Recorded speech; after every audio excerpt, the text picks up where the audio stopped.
call না পর একটা মেয়ে হোক ও খালি ঘুমিয়ে যায়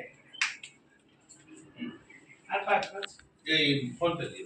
না খুশি হয়েছে তো নাকি না এমা তেল ডাক্তার